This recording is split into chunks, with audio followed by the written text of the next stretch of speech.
मित्रों, संस्कृति के सच इस कार्यक्रम में आपका पुनः स्वागत है। हम हर रोज़ कुछ कॉन्सेप्ट्स लेके आते हैं भारतीय संस्कृति के संदर्भ में और उन पर चर्चा करते हैं। उनका सच क्या है, उनका वास्तविक स्वरूप क्या है। आज हम बात करेंगे उज्जैन के महाकाल मंदिर के बारे में। भारत में मंदिरों की एक बहुत बड़ी परंपरा है और जो मंदिर शब्द है उसको वैदिक काल में देवालय कहा गया था। ये देवालय क्या है और देव क्या है, ये सोचने का बड़ा विषय है।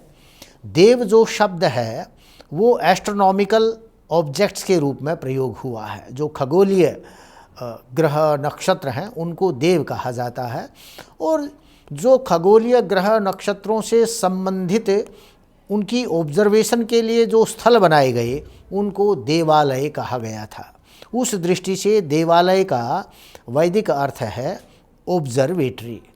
ये महाकाल मंदिर भी एक बहुत बड़ा देवालय है और इसका नाम महाकाल रखा गया। ये प्राचीन काल में उज्जैन एक ऑब्जर्वेटरी का काम करता था। इसको ऑब्जर्वेटरी के रूप में बनाया गया था।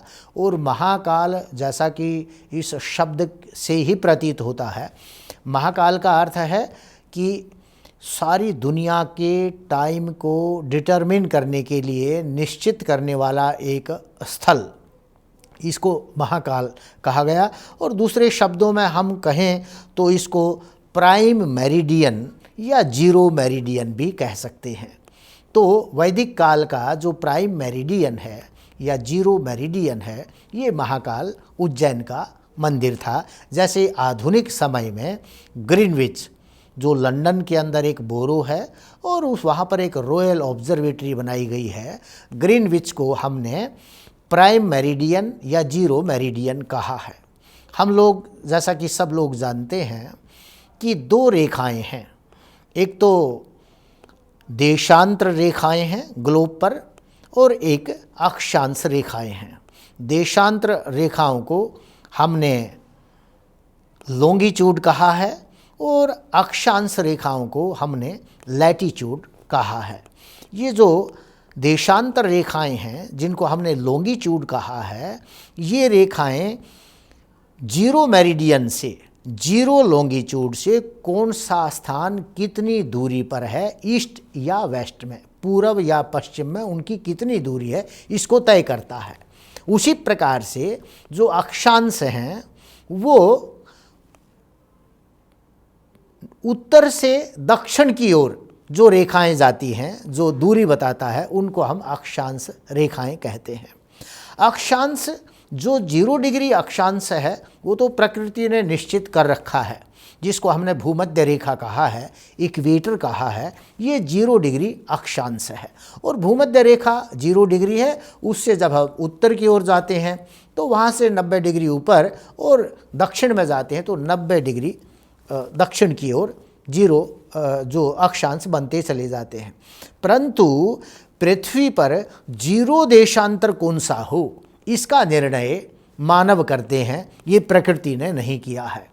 तो जैसी जिनकी सोच रही, जो लोग रिसर्च शोध में लगे रहे, उन्होंने वैसा ही स्थान अपना देशांतर बनाया।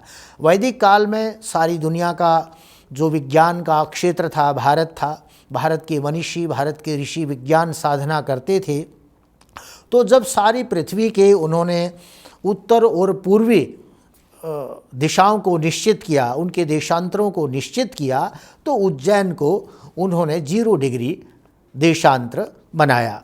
और इसी 0 डिग्री देशांतर, ये जो लैटिट्यूड है, नहीं जो लॉन्गिट्यूड है, पूरी पृथ्वी पे जाता है, इसको हमने लंका शब्द भी कहा है।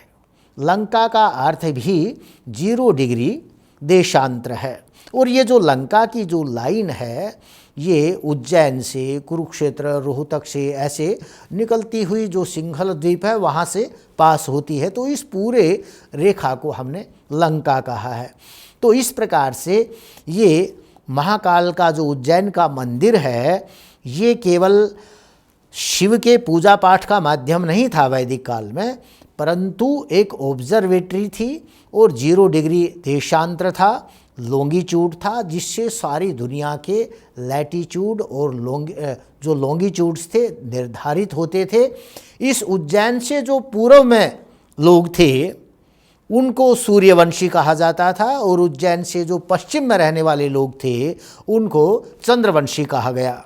अयोध्या उज्जैन से पूर्व में रहता है, इसलिए श्री राम को हमने सूर्यवंशी कहा, और जो पांडव थे उनको हमने, जो दिल्ली है वो उज्जैन से पश्चिम में पड़ता है, इसलिए हमने पांडवों को चंद्रवंशी कहा।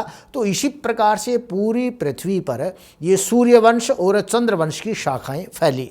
आज भी यूरोप और अन्य भागों में जो चंद्रवंशी लोग हैं उनको हेमेटिक रेसिस कहा है, और जो सूर्यवंशी जातियां हैं उनको सेमेटिक रेसिस कहा है, क्योंकि सूर्य का दूसरा नाम हेम भी है और चंद्रमा का दूसरा नाम सोम है।